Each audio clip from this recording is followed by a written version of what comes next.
Coucou tout le monde. Alors, bon, comme vous le savez déjà, c'est la rentrée. Donc, je vous avais promis un petit peu plus de contenu à la rentrée, surtout en vidéo. Donc, pour ceux qui me suivent sur Instagram, vous le savez, j'ai fait plusieurs petits sondages pour savoir quel genre de vidéo vous aimeriez plus. Donc, TDA, neuroatypie, cette partie-là, plus tout ce qui est zéro déchet ou la couture et la cuisine. Bon, à savoir que ça, à part tout ce qui est réel Instagram, pour l'instant, c'est pas trop quelque chose que j'envisage plus que ça. Donc les résultats du sondage étaient assez mitigés, donc du coup j'ai un peu pris la décision moi-même, donc j'ai décidé de continuer à faire pour l'instant des vidéos surtout sur le TDAH. Le zéro déchet je vais voir, ou peut-être plus des réels.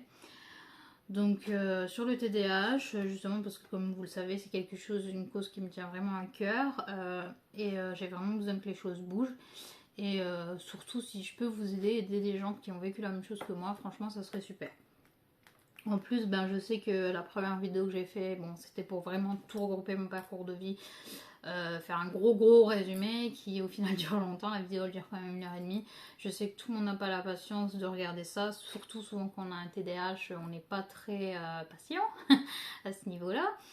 Donc je vais essayer de faire des vidéos plus courtes, je dis bien je vais essayer parce que justement je parle beaucoup. Et donc, en fait, ce que je voulais vous parler aujourd'hui, c'est les symptômes, en gros, du TDAH. Parce que j'ai souvent des personnes qui viennent me voir, qui me demandent c'est quoi tes symptômes, qu'est-ce qui fait que t'es TDAH, comment t'as fait ton diagnostic, toutes ces choses-là. Donc, bon, à savoir que vous pouvez me les poser les questions, moi j'ai pas de souci avec ça. Justement, si je peux vous aider, c'est important pour moi parce que j'ai vraiment galéré et je veux pas que les gens vivent la même chose que moi. Moi, je veux que les gens, franchement, ils se reconnaissent pour qui ils sont et qu'ils le vivent bien. Donc, ce que je vais vous proposer, c'est qu'en fait, j'ai regroupé un petit peu tous les questionnaires que j'ai eus, donc que ce soit les autotests que j'avais fait moi, les questionnaires que j'ai eus avec la neuropsychologue, avec la psychiatre. Et ce que je vous propose en fait, c'est de vous les lire ensemble et vous décrire à peu près à chaque fois comment moi ça se définit en fonction de la phrase. Parce que bon, la phrase c'est quand même gros, ça peut regrouper plein de choses. Et c'est vrai que parfois on peut se demander, moi je sais que quand je posais les cas, je me disais ouais, je sais pas. Et puis avec le temps, je me suis rendu compte qu'en fait, si, il y avait beaucoup de choses qui correspondaient. Donc moi, ce que je vous propose, c'est ça. Je vais essayer de voir si je peux vous faire peut-être un format PDF, des questionnaires, un petit lien. Comme ça, si vous voulez, avant de commencer la vidéo, vous pouvez peut-être vous imprimer le test ou vous le mettre sur un écran à côté et puis cocher en même temps et essayer de vous demander si ça vous correspond ou pas. Si vous avez des questions, vous n'hésitez pas. Petite précision que je tiens toujours à rappeler, je ne suis pas professionnelle de santé, je ne suis pas neuropsychologue, je ne suis pas psychiatre, je ne suis pas médecin, je ne suis pas formée au TDAH. Je vous partage uniquement mon expérience de vie et par quoi je suis passée en espérant que ça puisse vous aider parce que je sais que quand moi j'étais en pleine recherche là-dessus, en plein diagnostic, je cherchais beaucoup d'informations et j'avais quand même un peu de mal à en trouver. Donc voilà. Donc écoutez, je vous propose de commencer. Donc là je vais prendre déjà un premier questionnaire. Donc si vous voulez le remplir avec, n'hésitez pas, prenez un crayon, même vous pouvez noter à côté. Donc le premier questionnaire. Alors combien de questions sur celui-ci? Il y en a une vingtaine. On va essayer de faire quand même assez vite. Donc je vais vous la lire. Donc question. Lorsque je lis un livre ou que je regarde un film, il m'arrive de perdre le fil de l'histoire. Donc vous avez à chaque fois plusieurs réponses. Donc vous avez soit jamais, très rarement, parfois, souvent, très souvent, toujours. Donc vraiment il y a un degré. Donc moi à cette question, j'ai répondu toujours. Parce que pour ceux qui me suivent, vous l'avez peut-être déjà vu justement, j'adore lire. Faut savoir que j'ai beaucoup de bouquins. C'est beaucoup justement des bouquins de psycho, donc tout ce qui est TDAH, hypersensible, TSA, toutes ces choses-là. Le problème, c'est que j'en commence plein en même temps et que j'arrive pas à les finir. Pourquoi? Parce que justement, je suis pas capable de suivre le fil d'un livre. Ça va m'arriver, je sais pas vous.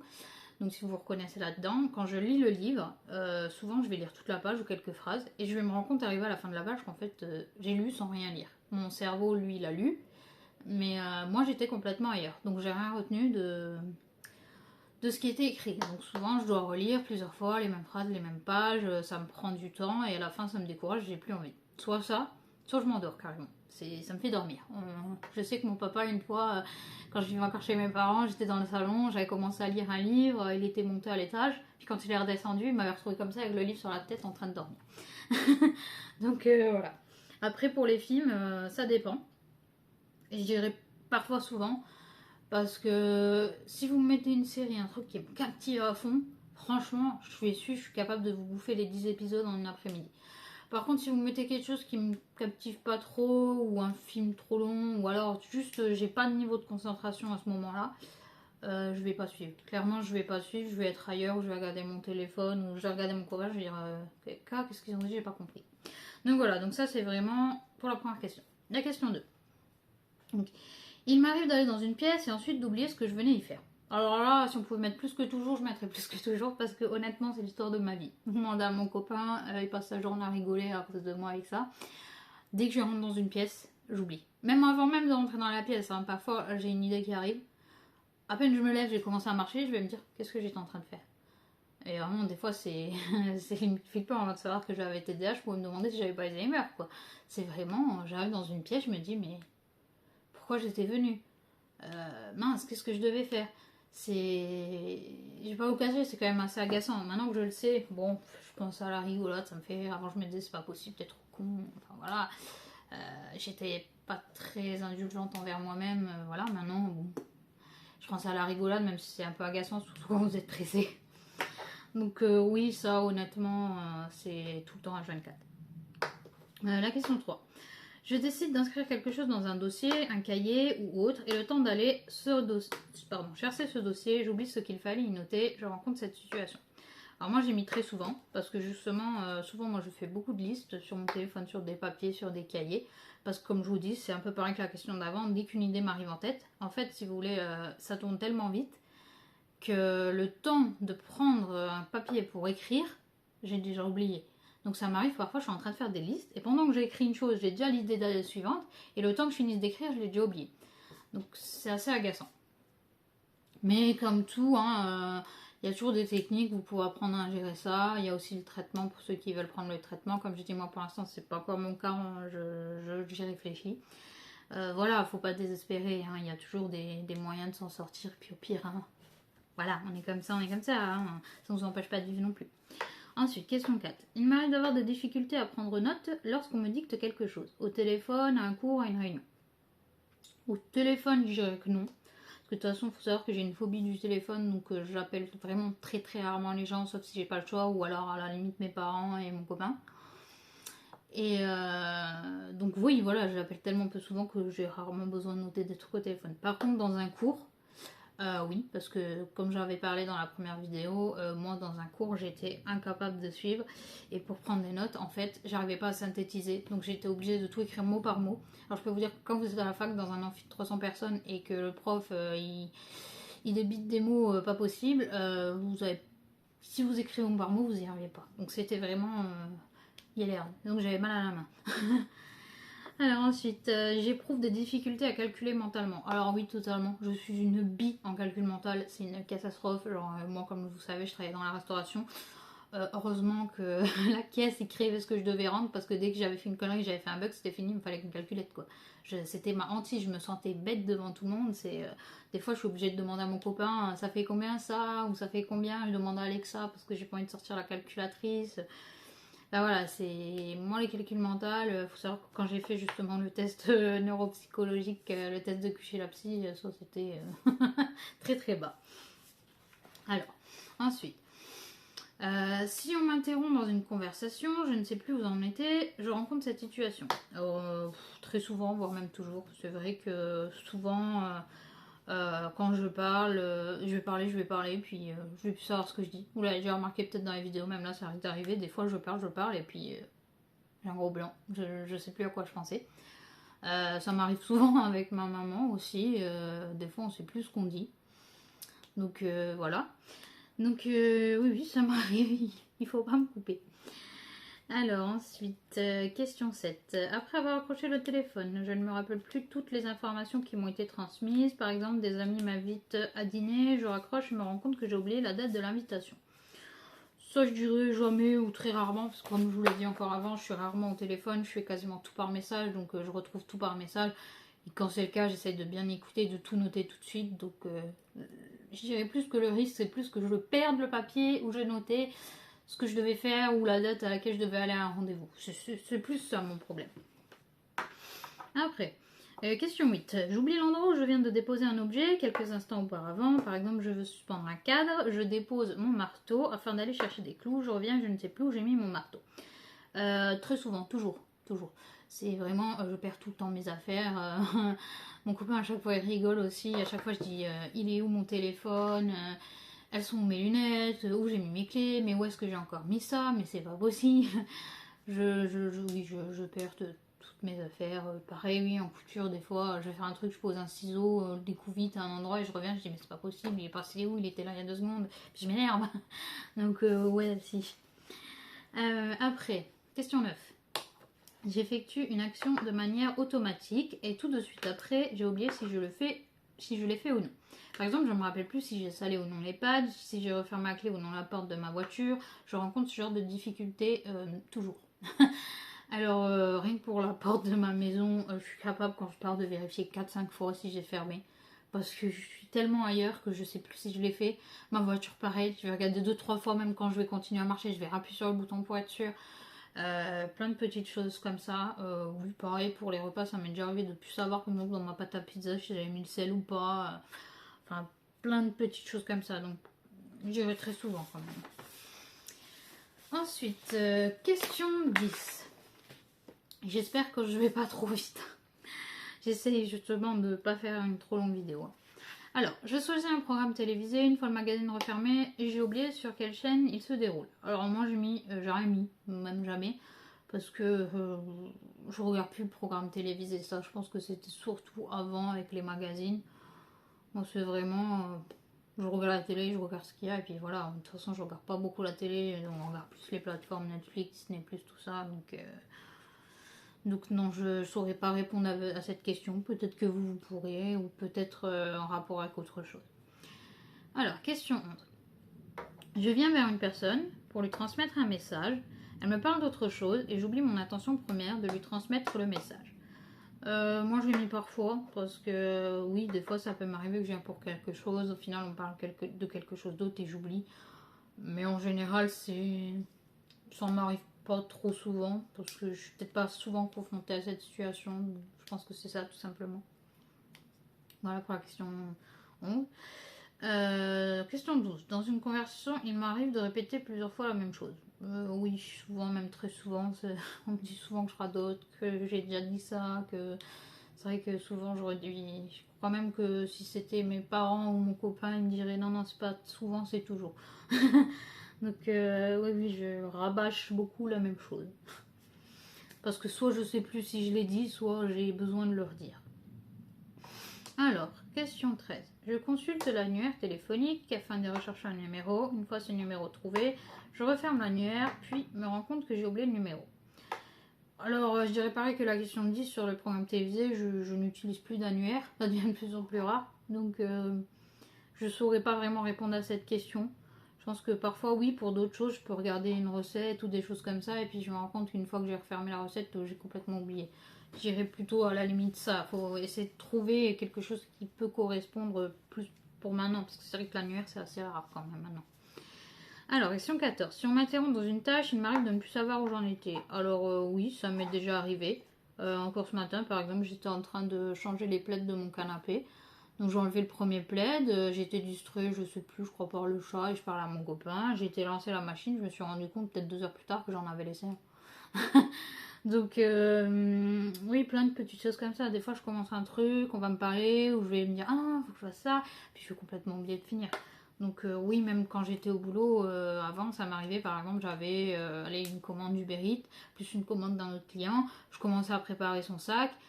J'oubliais complètement, ou je partais faire la plonge, et puis quand je revenais, il y avait le livreur, je me disais, ah, j'ai complètement oublié de finir, ou voir, j'oubliais même de lui mettre les desserts et les boissons, et je donnais juste les pâtes comme ça. Enfin voilà, ça m'est arrivé souvent. Ensuite, question 15. J'ai du mal à suivre et à prendre part à une conversation animée entre plusieurs personnes. Oui, je dirais que oui, toujours. Parce que déjà, il faut savoir que, comme je vous ai déjà expliqué, j'ai un peu un trouble anxieux. Un peu moins maintenant, mais c'est vrai que quand il y a beaucoup de monde, euh, j'ai un peu de mal. Parce que je vais avoir du mal à suivre, déjà. Déjà, quand c'est une personne, c'est dur. Donc, quand c'est plusieurs, c'est dur. Ensuite, j'ai énormément de mal avec le bruit, la foule. Donc ça, c'est surtout mon hypersensibilité, voire peut-être un TSA, ça reste encore à voir. Donc c'est vrai que j'aime pas trop. Et mon problème justement dans le TDA, c'est que je parle beaucoup. Je suis un moulin à parole. Je coupe facilement la parole et j'aurais tout le temps envie de parler toute seule. Donc c'est vrai que quand il y a beaucoup de monde, parfois je dis rien et j'observe. Donc ouais.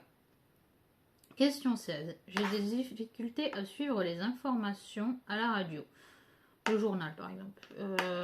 Écoutez, je n'écoute pas vraiment les informations à la radio, donc disons que si vraiment je les écoute, ou par exemple à la télé, ouais, je vais vite puis écouter. Mais vu que je regarde pas trop, c'est pareil que les autres, je peux pas trop donner un avis là-dessus. 17. On me propose un rendez-vous et je ne parviens pas à le retenir tout en consultant mon agenda pour y repérer les plages disponibles.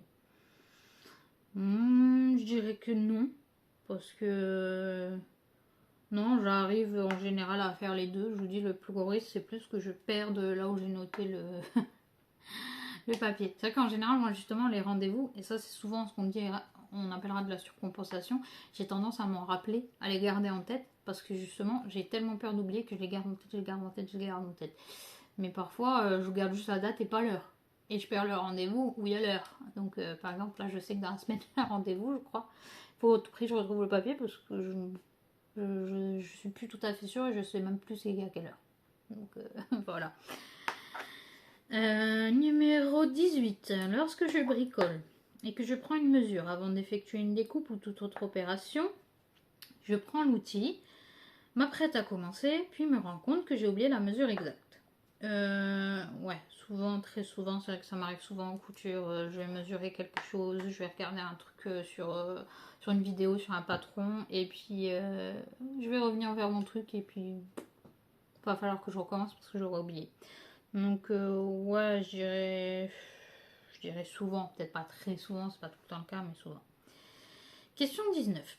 Lorsque je consulte une recette de cuisine, je dois retourner à plusieurs reprises dans le livre pour relire la quantité requise pour un même ingrédient. Alors oui, très souvent, parfois même avec des recettes que je connais par cœur. Après, ça peut être aussi d'un manque de confiance. J'ai toujours peur de faire une boulette, donc je regarde.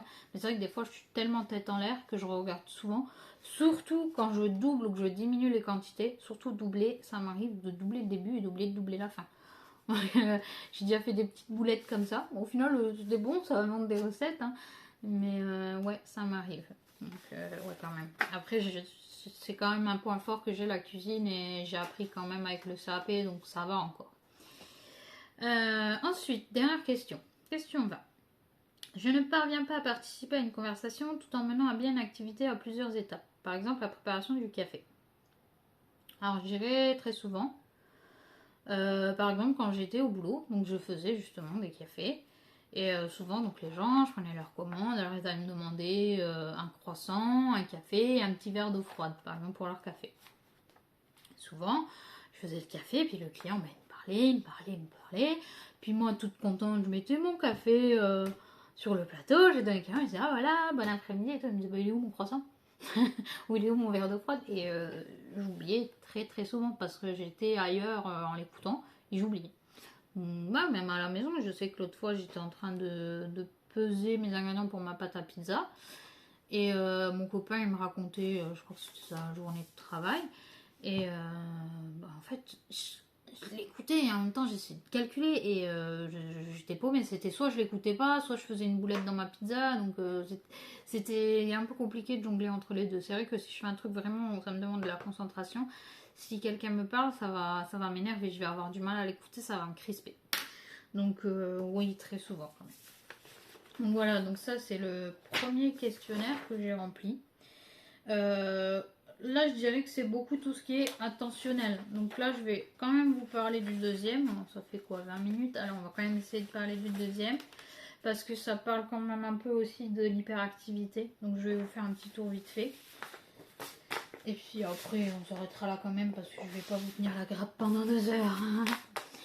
Alors, du coup, ça, c'est la grille d'auto-évaluation des symptômes pour les adultes atteints du TDAH. Donc, le ASCRS-V1.1. Comme ça. Donc là, c'est pareil. Pour chaque question, vous avez jamais, rarement, parfois, souvent, très souvent. Il me semble qu'il y a un questionnaire dans le même genre où vous pouvez répondre comment c'était pour votre enfance, comment c'était pour l'âge adulte. Donc, moi, je sais que j'avais fait avec mes parents et ils donnaient leur avis sur moi, comment j'étais enfant. Et moi, comment j'étais adulte. Parce que c'est vrai que mon papa et ma maman, je pense quand même qu'ils se rappellent un petit peu mieux de comment j'étais petite. Parce que nous, quand on est petit, on se souvient de choses et puis c'est pas toujours très clair. Donc si vous avez des parents, de la famille proche qui peuvent vous aider à remplir ces questionnaires, franchement c'est un plus. Parce que sachez rien que moi quand j'ai fait le rendez-vous neuropsychologue, on m'a demandé que mes parents, si je pouvais ramener mes parents. Donc moi, je voulais ramener mes deux parents. Malheureusement, à cause du Covid, ça n'a pas été possible. Donc finalement, j'ai pris ma maman et ça a bien aidé, quoi. Donc vraiment, n'hésitez pas à demander de l'aide à votre famille pour ce genre de choses. Donc allez, on commence. On va faire ça un petit peu vite quand même. Alors, excusez-moi, c'est toujours mon nez qui me gêne. Je sais, je suis désolée. Alors, question 1. À quelle fréquence avez-vous de la difficulté à finaliser un projet une fois que le plus gros du travail est effectué? Alors moi c'est très souvent, clairement toujours, surtout avant de savoir pour mon TDAH. Souvent je commençais des projets que je ne finissais pas. Des projets de couture, j'allais par exemple faire, je sais pas moi, le patron, découper le patron, je l'assemblais jamais. Ou alors je commençais à une trousse et je finissais jamais, je sais pas, la fermeture, les plis, tous les trucs comme ça. Donc très souvent. Puis souvent aussi avoir un nouveau hobby, acheter plein de trucs et jamais se lancer dedans. Donc oui, très souvent. Quand j'étais petite, vous voyez, c'est pour ça que c'est bien d'avoir vos parents. Je me souviens pas très bien. Je saurais pas trop vous dire. Question 2. À quelle fréquence avez-vous de la difficulté à établir les priorités lorsque vous devez effectuer une tâche qui requiert de l'organisation? Très souvent. Alors moi clairement quand il faut que je fasse par exemple tout ce qui est papier administratif, c'est une catastrophe. Je vais avoir des choses à faire, ça va être ça le plus important qu'il faut rendre dans 2 jours. C'est pas grave, je repousserai jusqu'à la dernière minute, voire même à l'oublier. C'est vraiment tous les trucs comme ça, c'est je pousse. Quand j'étais petite, là je peux vous répondre, c'était pareil. Quand j'étais à l'école, je crois que je vous l'ai raconté en première vidéo, tous mes devoirs c'était à la dernière minute, après 2 semaines de vacances c'était le dimanche soir à 23h, enfin tout le temps. Voilà, parce que je tiens quand même à vous préciser un peu adulte et enfant, parce que c'est vrai que je vous parle plus du TDAH en tant qu'adulte, parce que moi je l'ai découvert adulte et que je pense que c'est important d'aider. Mais si je peux aider aussi les parents qui suspectent que leurs enfants aient un TDAH ou autre dans la neuroatypie, c'est super aussi, parce que c'est important de les diagnostiquer tôt. Question 3. À quelle fréquence avez-vous de la difficulté à vous souvenir de vos rendez-vous ou vos obligations sociales? Moi, je dirais parfois, parce qu'en général, j'oublie rarement les rendez-vous. Comme je vous dis, j'ai tellement peur de les oublier que c'est ancré dans ma tête. Donc, non, en général, c'est très rare que j'oublie. Par contre, je vais être à la bourre à la dernière minute, ça c'est clair. Mais voilà. Question 4. À quelle fréquence repoussez-vous ou évitez-vous les tâches qui nécessitent beaucoup de concentration? Donc, très souvent, c'est pareil, c'est comme l'histoire des papiers administratifs ou des trucs où il faut calculer, vraiment des choses que j'aime pas. Clairement, je vais les repousser très longtemps, voire ne jamais les faire. Question 5. À quelle fréquence ressentez-vous la bougeotte motrice de vos mains ou vos pieds lorsque vous devez rester dans une position assise pour une longue période?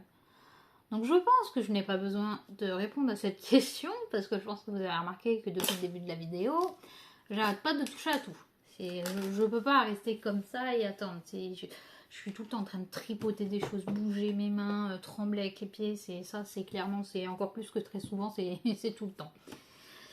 Ensuite, à quelle fréquence vous sentez-vous hyperactif ou contraint lorsque vous devez accomplir des tâches? À quelle fréquence vous sentez-vous comme dynamo? Donc c'est pareil que pour la question 5, c'est tout le temps, clairement tout le temps.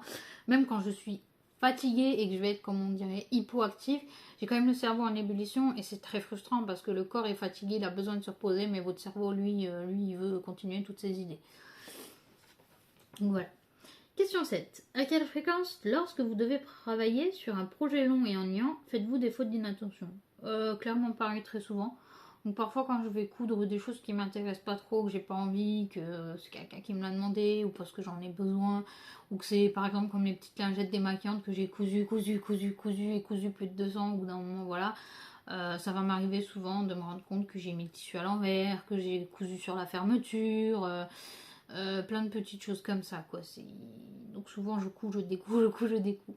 Donc ouais, ça m'arrive souvent. Même des fois, hein, quand c'est quelque chose que j'aime bien, hein, mais vu que j'évite la tête ailleurs, que je vais aller vite, voilà. Question 8. À quelle fréquence, lorsque vous devez effectuer une tâche ennuyeuse et répétitive, avez-vous de la difficulté à rester concentré sur ce que vous faites? Pour moi, c'est pareil que la question 7, c'est tout le temps. Clairement, si j'aime pas, je vais même des fois bugger, je vais rester là. Et par exemple, quand je fais les menus de la semaine, c'est quelque chose que j'aime pas faire. Souvent, je le respecte même pas, mais j'essaye. Je vais sortir plein de recettes que j'ai eues dans la semaine. Et puis au final, je vais rester bloquée comme ça pendant 2 heures parce que c'est comme si mon cerveau il bloquait en fait. J'arrive plus à réfléchir, ça m'énerve tellement que j'y arrive pas. Question 9.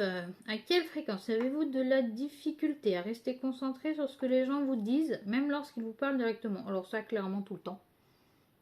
Tout le temps. Dès que quelqu'un me parle, c'est malheureux, mais souvent je vais lui faire parce que en fait, j'aurais rien écouté, quoi. C'est même pas par impolitesse ou que ça ne m'intéresse pas, enfin si, des fois c'est aussi que ça m'intéresse pas, mais même si ça m'intéresse pas, en général on va essayer quand même d'écouter un minimum pour la personne, et souvent moi j'ai l'esprit qui part ailleurs direct, comme quand j'étais en cours. Donc c'est vrai que, puis comme souvent j'ai envie d'être la seule à parler, c'est pas évident. Donc ouais, tout le temps. Il y a une personne encore que j'aurais bien en écouter, c'est mon copain. Je sais que quand je me suis mis avec, je me suis dit c'est la bonne personne parce que c'était une des rares personnes sur Terre que j'écoutais jusqu'au bout quand il me parlait. Voilà. Question 10. À quelle fréquence, à la maison ou au travail, placez-vous des objets au mauvais endroit ou avez-vous de la difficulté à les retrouver? Ça m'arrive souvent, comme je vous disais, avec les petits objets, donc surtout téléphone, clés, lunettes, toutes les choses là, je les repose jamais au même endroit. Il y a juste les clés, mais on s'est acheté un vide-poche, donc j'essaie de tout le temps les mettre là. Mais c'est vrai que mon téléphone, je suis tout le temps en train de dire mais où je l'ai mis, mes lunettes, mais où je l'ai mis. La dernière fois c'est mon portefeuille que je cherchais, la dernière fois quand je suis partie je cherchais ma carte vitale. Enfin plein de petites choses comme ça. Donc j'essaie d'avoir des routines et de mettre les choses tout le temps au même endroit. Mais parfois j'oublie et puis après je sais plus ce que j'en ai fait. Tout simplement. Question 11. À quelle fréquence êtes-vous distrait par les activités et les bruits qui vous entourent? Moi je dirais souvent, ça va dépendre on va dire, mais c'est vrai que clairement si j'essaye de faire quelque chose et que derrière il y a un bruit sourd, un bruit répétitif ou quoi, je vais avoir du mal à me concentrer. Par exemple ce matin je regardais la télé et puis il y a le chat qui jouait avec son nouveau jouet, il fait un petit bruit répétitif. J'arrivais à me concentrer que sur ce bruit, je pouvais pas me concentrer sur autre chose. Alors c'est vrai, vous me direz c'est pour beaucoup de personnes, ça c'est clair. Mais en général, quand vous avez un TDA, ou surtout que vous êtes hypersensible, ou que vous avez un trouble de l'autisme, souvent c'est exagéré. Moi j'ai même des bruits parfois, quand ils sont trop forts ou qu'ils sont trop aigus, ça peut même carrément me donner envie de vomir, me rendre vraiment pas bien.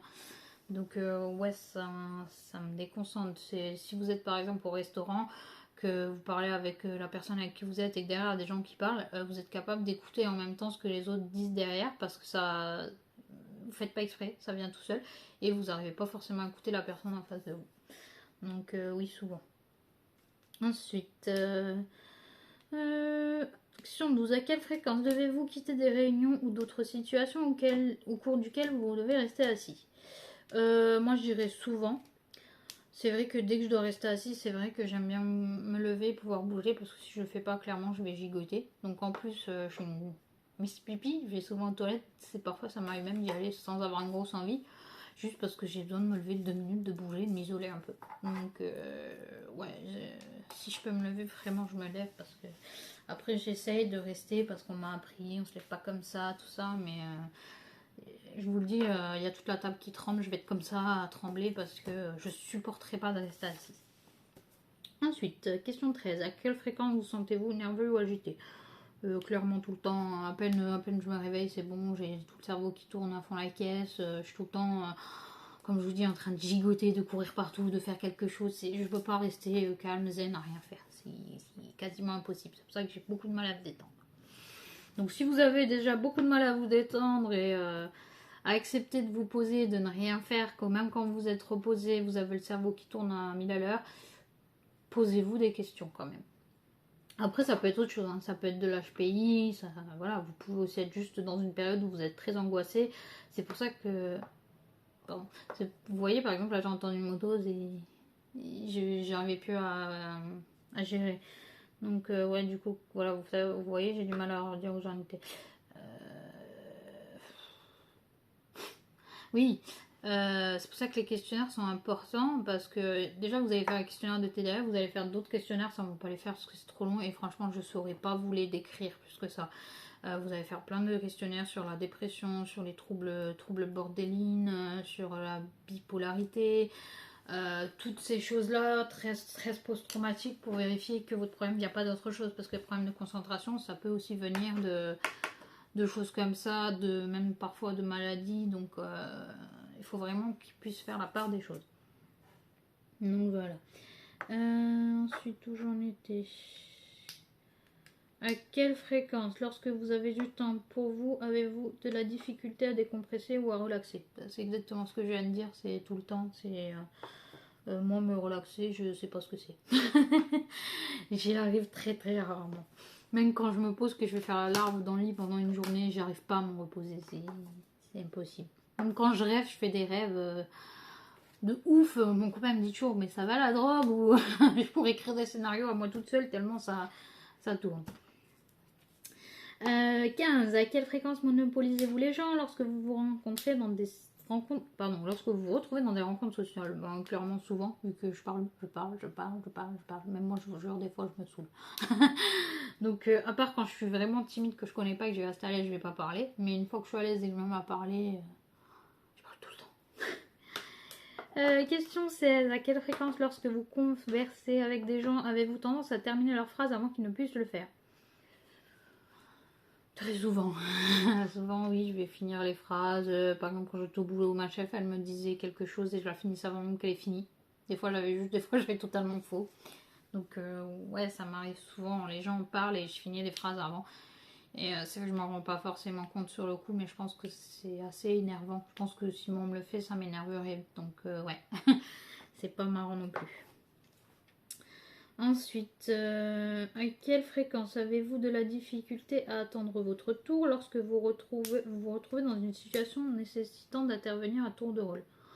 Ça clairement tout le temps, c'est ce que je vous ai dit. Moi, quand on parle à plusieurs, ça m'énerve. Moi, je suis là dans ma tête, j'ai envie de sortir des mots, de dire ah ça, j'ai envie que les gens ils se taisent et qu'ils m'écoutent. C'est vrai, ça paraît égoïste et ça m'énerve, mais j'ai du mal à gérer ça. Donc j'essaie d'apprendre petit à petit à essayer de moins couper la parole et écouter les gens parce que c'est quand même important, quoi, surtout dans les relations sociales. À quelle fréquence dérangez-vous les autres lorsqu'ils sont occupés? Moi je dirais souvent, parce que souvent, par exemple, mon copain il est occupé, je vais lui dire oh tu peux m'aider à faire ça, tu peux faire ça, et puis je peux lui dire c'est pas grave, tu feras dans 20 minutes, non, c'est tout de suite. Pareil avec ma famille, je faisais pareil, c'est vraiment si je veux faire quelque chose, j'ai envie que ce soit fait tout de suite, quoi. Donc ouais, des fois je peux être agaçante. Donc voilà, donc là on a fini les questions là. Donc il y en avait 18. Donc là j'ai un autre questionnaire, mais je pense pas que je vais vous le faire parce que ça fait déjà quand même 33 minutes. Il est déjà bien long et ça ressemble quand même pas mal aux autres. Donc oui, ne pas réussir à finir les tâches, à l'intention de faire quelque chose mais oublie, donc ça tout le temps, est facilement frustrée, excessivement impatiente, totalement, j'ai aucune patience. L'impression de s'enliser dans l'exécution d'une tâche, pareil, j'arrive pas à établir des priorités, donc c'est ce qu'on disait. Écoute et veut porter attention, très compliqué. Se stresse ou se surmène par des tâches qui devraient être faciles à réaliser. Je ne peux pas faire cela maintenant, cela est beaucoup trop. Donc vous voyez vraiment tout ça, perdre le fil de la lecture, c'est vraiment ce qu'on a dit. Devient irritable, bouffée d'agressivité soudaine, totalement. Des fois je m'énerver sans raison, même moi je sais pas pourquoi. Parfois trop rigide ou perfectionniste, oui je sais, je suis très perfectionniste, c'est... Là voilà. Enfin, plein de petites choses comme ça. Donc je vais pas tous vous les lire parce que sinon demain on est encore là. Le but c'est pas de faire une vidéo de 2 heures comme l'autre fois. Donc vraiment, donc là j'espère que vous avez pu vous retrouver un petit peu là-dedans si c'est ce que vous cherchez. Ou pas, hein, c'est aussi bien pour vous. Mais j'espère que ça peut vous aider. Donc si vous avez des questions à propos de tout ça, vous n'hésitez pas à me les demander, que ce soit là en commentaire sur YouTube. Après je suis quand même beaucoup plus présente sur Instagram, donc il doit être écrit dessus, donc polyatypique-tdh. Donc bah, voilà tout ça quoi. Et surtout, ne vous inquiétez pas, ne vous dites pas oh mon dieu, j'ai comme ça, c'est une catastrophe et tout. Non, moi franchement, juste de le savoir, ça m'a libéré d'un poids, ça fait un bien incroyable. Vous allez avoir une meilleure image de vous, vous allez plus en rire qu'en pleurer. Après je sais qu'il y a des gens pour qui c'est difficile, qui ne l'acceptent pas du tout. Moi je l'ai accepté quand même facilement. Il y a des jours je vous cache pas, hein, ça me déprime, ça m'énerve, je suis pas d'humeur et que ça me saoule. Mais voilà, je l'accepte quand même plutôt bien. Certes, vous pouvez avoir effectivement des contraintes, ça peut être agaçant, mais vous pouvez avoir aussi énormément de qualité. Franchement, pour moi, je vais pas dire que je suis fière d'avoir un TDAH, mais en fait, je regarde pas parce que ça fait de moi qui je suis. Et moi, je suis persuadée que les gens comme ça, qui sont sensibles, qui ont des idées, qui sont hyper actifs comme ça, ils peuvent aider à améliorer le monde. Malheureusement, justement, ils sont très peu reconnus, ils sont souvent persécutés. Du coup, ils vont pas développer leur plein potentiel et franchement, je trouve ça dommage. Donc, vraiment, n'hésitez pas à partager cette vidéo, à parler autour de vous si vous avez des doutes. Vous-même, n'hésitez pas à faire un diagnostic. Je vous ai expliqué dans la première vidéo comment ça se passe. Si vous avez d'autres questions, vous n'hésitez pas. Vraiment, ça fait peur au début, on peut ne pas se sentir légitime, mais vraiment, c'est important. Vraiment, foncez, vous avez rien à perdre, vous avez rien à perdre. Au pire, c'est non, et puis voilà, et puis j'ai envie de dire, tant mieux pour vous aussi, hein. C'est très bien, mais restez optimiste et foncez. Et si vous avez besoin de parler, bah, n'hésitez pas. Moi, je suis là. Il y a plein de personnes qui le sont aussi. Vous n'êtes pas seul. Il y a plein de groupes. Vous avez des groupes sur Facebook, des groupes sur Insta, des vidéos sur YouTube. Voilà. Et puis, votre famille, vos amis, c'est important. Je sais qu'il y a des gens parfois qui ne comprennent pas ou qui ne vous soutiennent pas. Moi, j'ai la chance d'avoir une famille, des amis, des parents qui me soutiennent, que j'aime énormément. Donc, je les remercierai jamais assez de tout le soutien qu'ils m'ont donné, qu'ils ont eu pour moi. Donc, voilà. Je pense que du coup je vais m'arrêter là pour aujourd'hui. Je vous en ai déjà dit pas mal. J'espère que ça peut vous aider. J'ai sûrement oublié plein de trucs de toute façon. Je ferai sûrement d'autres vidéos. Donc je vais regarder pour vous mettre du coup en PDF la vidéo. Enfin le questionnaire. Et puis ouais, je crois que j'ai tout dit. Donc vous n'hésitez pas. N'hésitez pas à me dire s'il y a des sujets sur lesquels vous aimeriez que je parle en vidéo. Après comme je vous dis, hein, je suis pas une experte du TDA. Donc il y a des choses je peux pas en parler, je sais pas. Pareil que là, ce que je viens de vous faire, c'est pas un diagnostic. Hein. C'est vraiment, ça peut vous donner une piste, quelque chose à creuser. Vous donner des petites réponses. Mais c'est pas un diagnostic. Même un autodiagnostic, si vous, ça vous suffit, c'est bien. Mais pour moi, je trouve que c'est pas suffisant. Donc vous gardez ça, vous le faites comme moi, vous vous ramenez chez la neuropsychologue, le psychiatre, ce que vous voulez. Avec vos trucs, ça va beaucoup aider, avec vos questionnaires. Donc voilà. Donc je le dis bien, je ne suis pas une pro, c'est pas un diagnostic, c'est juste pour vous aider un peu en vous donnant mon avis. Voilà, donc je vous laisse, j'espère que c'est pas trop long. Allez, je vous fais des gros bisous et à bientôt.